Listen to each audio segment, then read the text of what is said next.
మరోవైపు ఎంసెట్ లీకేజీ దోషులను కఠినంగా శిక్షించాలని డిమాండ్లు వినిపిస్తున్నాయి. విద్యార్థి సంఘాలు పరీక్ష లీకేజీలతో విద్యార్థులు తీవ్రంగా నష్టపోతున్నారని అంటున్నారు. మునుముందు ఇలాంటివి జరగకుండా కఠినంగా వ్యవహరించాలని కోరుతున్నారు.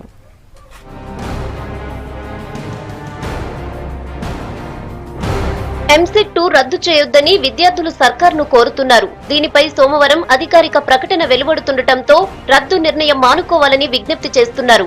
జిల్లాల్లో కలెక్టరేట్ల ముందు ఏబీవీపీతో పాటు ఇతర విద్యార్థి సంఘాలు ఆందోళన చేపట్టాయి.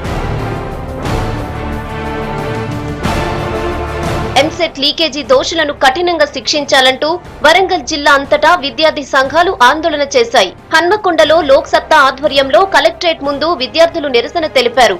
అలాగే ఏబీవీపీ చేపట్టిన ఆందోళనతో ఉద్రిక్తత తలెత్తింది. హన్మకొండ పబ్లిక్ గార్డెన్స్ నుంచి కలెక్టరేట్ దాకా విద్యార్థులు భారీ ర్యాలీ నిర్వహించారు. కలెక్టరేట్ లోకి వెళ్లేందుకు ప్రయత్నించడంతో పోలీసులు అడ్డుకున్నారు.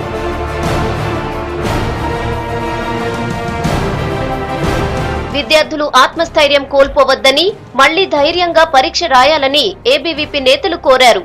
లీకేజ్ కి బాధ్యులైన వారిపై కఠిన చర్యలు తీసుకోవాలని ప్రభుత్వాన్ని కోరారు.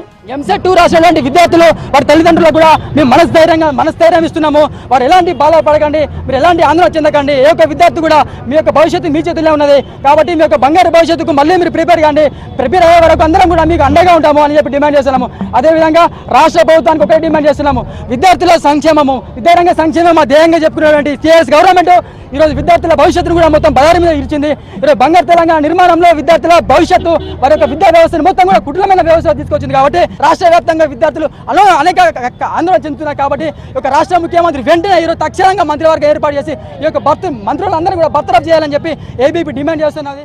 అటు కరీంనగర్ లోను ఏబీవీపీ, టీఎన్ఎస్ఎఫ్, ఎన్ఎస్యూఐ విద్యార్థి సంఘాలు ఆందోళనకు దిగాయి. ఏబీవీపీ కార్యకర్తలు కలెక్టరేట్ ను ముట్టడించారు. గేట్లు ఎక్కి లోపలికి వెళ్లేందుకు ప్రయత్నించగా పోలీసులు అడ్డుకుని చెదరగొట్టారు. ఈ తోపులాటలో 2 విద్యార్థులు అస్వస్థకు గురయ్యారు. టీడీపీ అనుబంధ విద్యార్థి సంఘం టీఎన్ఎస్ఎఫ్ ఆధ్వర్యంలో తెలంగాణ చౌక్ లో రాస్తారోకో జరిగింది. అటు ఎన్ఎస్యూఐ నేతలు కూడా ఆందోళన చేశారు. తెలంగాణ రాష్ట్రంలో ఇప్పటికే 2 సార్లు ఎంసెట్ రాయడం జరిగింది. గత 60 సంవత్సరాల నుంచి ఎన్నడూ కూడా ఇటువంటి దుస్థితి లేదు. ఈ రోజు ఈ ప్రభుత్వం విద్యార్థుల విషయంలో పూర్తిగా విఫలమైంది. గతంలో ఒక్కసారి ఎంసెట్ రాయడానికి కోసమే దాదాపు 6 నెలలు సంవత్సరం కాలం పాటు పిల్లలు కష్టపడి చదువుకొని రాత్రి పగలు చదువుకొని కష్టపడి ఈరోజు విద్యార్థులు ఎంసెట్ రాసేటువంటి పరిస్థితి ఉంటుంది. ఒక్కొక్కరైతే 2 సంవత్సరాల ముందు నుంచి లాంగ్ టర్మ్ కోచింగ్ తీసుకొని కూడా ఎంసెట్కి ప్రిపేర్ అయ్యి ఈరోజు రాస్తే పేపర్ 15 రోజుల ముందే లీక్ చేసి ఈరోజు పెద్ద ఎత్తున విద్యార్థుల తల్లిదండ్రులను ఈరోజు కన్నీటి పర్వతంలో ముంచినటువంటి నిజామాబాద్ లోను ఏబీవీపీ కార్యకర్తలు ఆందోళనకు దిగారు. రాజీవ్ గాంధీ ఆడిటోరియం నుంచి కలెక్టరేట్ వరకు భారీ ర్యాలీ జరిగింది.